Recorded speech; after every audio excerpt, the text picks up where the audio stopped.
Media మిత్రులందరికీ నా నుంచి ధన్యవాదాలు. ఇక్కడ తెలంగాణ ప్రభుత్వం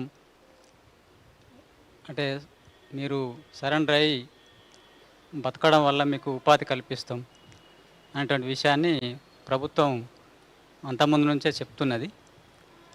దాని నుంచి మేము కూడా ఇప్పుడున్న పరిస్థితి లోపల ఈ సాయుధ పోరాటం అనేటువంటిది పనిచేయడం అనేటువంటిది కష్టం జరగదు. ఇప్పుడు ఆధునిక టెక్నాలజీ తర్వాత కమ్యూనికేషను పెరిగినటువంటి ఈ పరిస్థితులలో సాయుధ పోరాటం అనేటువంటిది నడవ నడవ నడవదు ఇప్పుడు. అందుకోసం ఇక్కడ ఉన్నటువంటి ఇప్పుడు ఉన్నవాళ్ళైనా తెలంగాణలో పనిచేసే వాళ్ళు తెలంగాణ క్యాడర్స్ కూడా వచ్చి వాళ్ళు మాలాగే లొంగిపోయి వాళ్ళ వాళ్ళు బతకడానికి అవకాశం కల్పిస్తే గవర్నమెంట్ కల్పిస్తున్నా అని చేస్తున్నది. అట్లా చేస్తే మంచిది. తర్వాత ఇక్కడున్న ప్రభుత్వానికి పోలీసులకు మా నుండి ధన్యవాదాలు తెలుపుతున్నాం.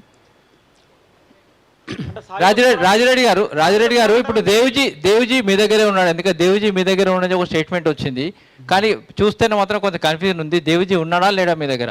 మా దగ్గర అయితే మేమైతే చాలా కాలం నుంచి విడిపోయి ఉన్నా.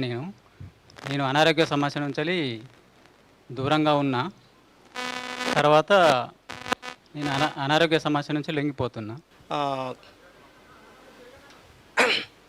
ಈಗ ಮಾವ ಆತ್ಮಸಮರ್ಪಣತೆ ಶಾಮಿಲತ್ತ ಪೊಲೀಸ್ ಅಧಿಕಾರಿಗೂ అలాగే మీడియా కార్మికులకిను సబ్ ఈ తెలంగాణ గవర్నమెంట్కిను నా ధన్యవాదాలు. మీడియా మిత్రులందరికీ నా నుంచి ధన్యవాదాలు. ఇక్కడ తెలంగాణ ప్రభుత్వం అంటే మీరు సరెండర్ అయ్యి బతకడం వల్ల మీకు ఉపాధి కల్పిస్తాం అనేటువంటి విషయాన్ని ప్రభుత్వం అంతకుముందు నుంచే చెప్తున్నది. దాని నుంచి మేము కూడా ఇప్పుడున్న పరిస్థితి లోపల ఈ సాయుధ పోరాటం అనేటువంటిది పనిచేయడం అనేటువంటిది కష్టం జరగదు. ఇప్పుడు ఆధునిక టెక్నాలజీ తర్వాత కమ్యూనికేషను పెరిగినటువంటి ఈ పరిస్థితులలో సాయుధ పోరాటం అనేటువంటిది నడవదు ఇప్పుడు. అందుకోసం ఇక్కడ ఉన్నటువంటి ఇప్పుడు ఉన్నవాళ్ళైనా తెలంగాణలో పనిచేసే వాళ్ళు తెలంగాణ క్యాడర్స్ కూడా వచ్చి వాళ్ళు మాలాగే లొంగిపోయి వాళ్ళ వాళ్ళు బతకడానికి అవకాశం కల్పిస్తే గవర్నమెంట్ కల్పిస్తున్నా అని చేస్తున్నది. అట్లా చేస్తే మంచిది. తర్వాత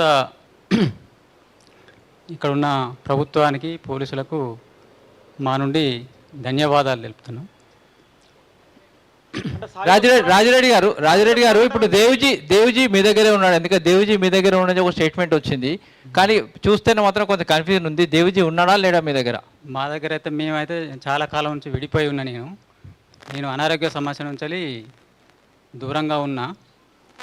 తర్వాత నేను అనారోగ్య సమస్య నుంచి లొంగిపోతున్నా.